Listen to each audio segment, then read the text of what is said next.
Most leaders keep their eye on the lazy employee, the one who's late, the one who does the bare minimum. That is the obvious one, but that's not the one you need to watch. The one you need to watch is the one who tells you everything, the one who knocks on your door to keep you informed, feels like an asset, feels like loyalty. But ask yourself this: what do you think that person is saying about you? What do you think they're saying at the cocktail party? What do you think they're saying to their spouse or to anyone who will listen? They can't help it. It's who they are. Point one, they look like an asset, but they're really not. This person is going to frame themselves as your friend. They're going to act like they're doing you a favor.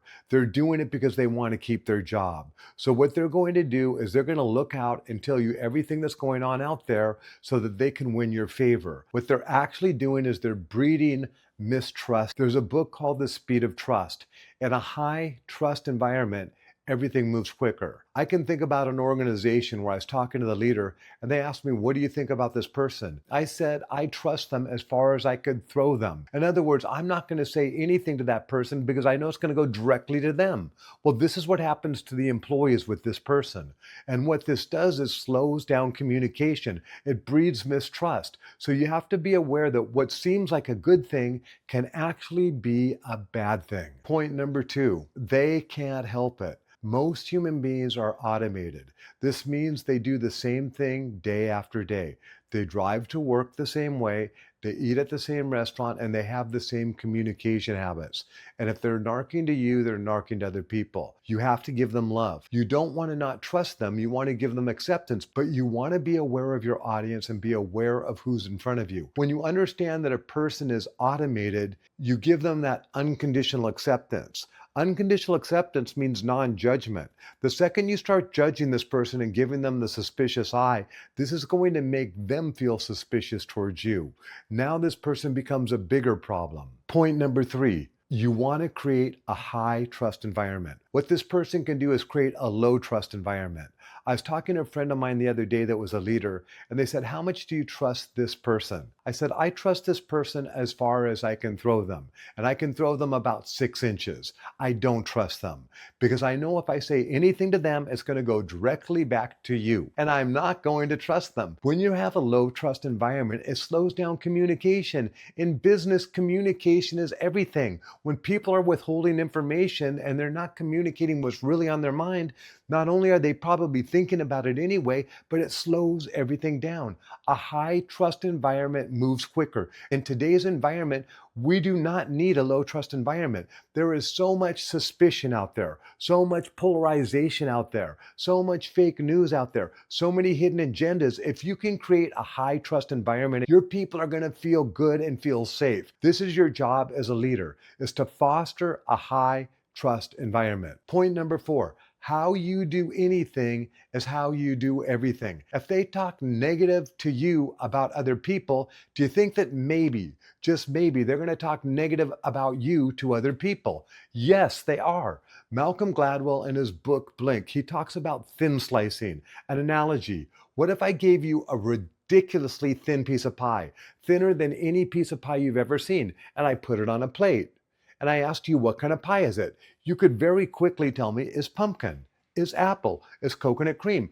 I might ask you, what else can you tell me? You might tell me the crust looks flaky. You might say it has whipped cream on the top, granulated sugar on the top, nutmeg on the top. Here's the point. With a very thin slice of pie, you understand the whole pie. You can thin slice anything. You can walk into a restaurant and thin slice it. You could go to a Starbucks and thin slice it. You could watch a Netflix show and thin slice it. And you can thin slice a human being. What you're doing is understanding them. You want to be the most aware person on your team, have the highest level of understanding. You understand the thin piece of pie, if you get what I mean, and you understand how they were baked and what ingredients were in there. So this person that's breeding mistrust is quite possibly a poison or maybe even a cancer at your workplace, even though they act like they're your friend. Point number five, you want to get your people out of survival behavior. The reason why this person is narking about everybody else to you is because they want to be seen as valuable to you so that they can keep your job.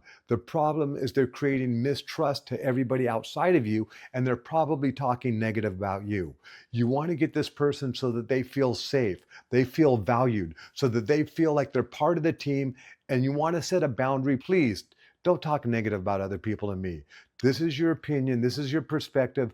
I don't want it to taint my perspective. Having the ability to put lines in the sand, especially with people that have a communication habit that's negative and unfavorable. There's soft ways to teach lessons without hurting people's feelings. And this is what you do with this person. Start with a soft boundary. Point number 6, the inside game.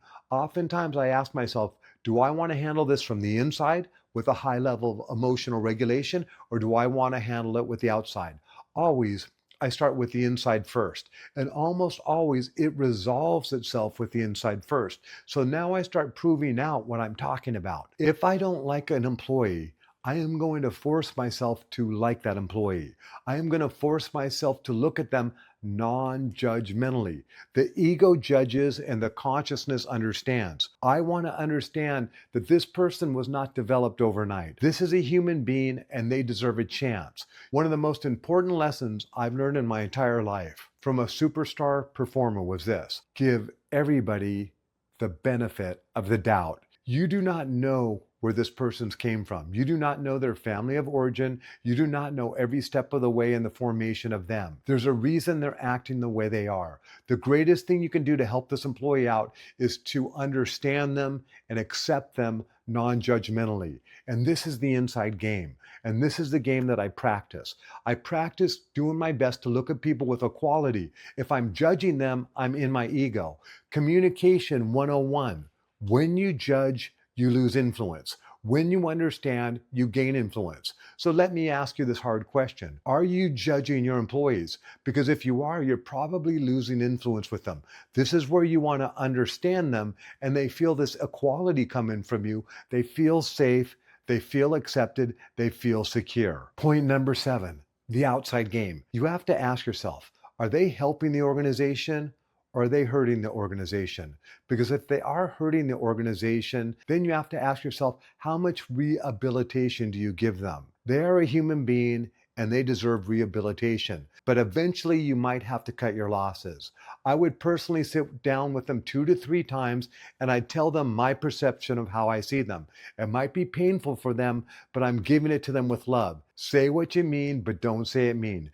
Give them your truth with compassion. Then if they do it a second time, I would sit them down again. And then after the third time, I might have to write them up. And then their second write-up, and then their third write-up. Now, staying in compliance with non-discrimination laws, this now gives you the right to let them go. This keeps HR happy, and you can feel happy because you gave them every chance you could to make them a team player. You have to ask yourself long-term, in today's market, we don't have a choice. Either you're on the team or off the team. That's why I wrote about the 3 musts in my book. You must be valuable, you must be adaptable, and you must fit in.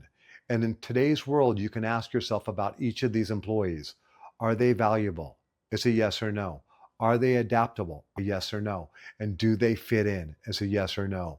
When you have the team, when they are all adaptable, and when they are all valuable, now you have a winning team. So as a leader, you have to make the hard decision.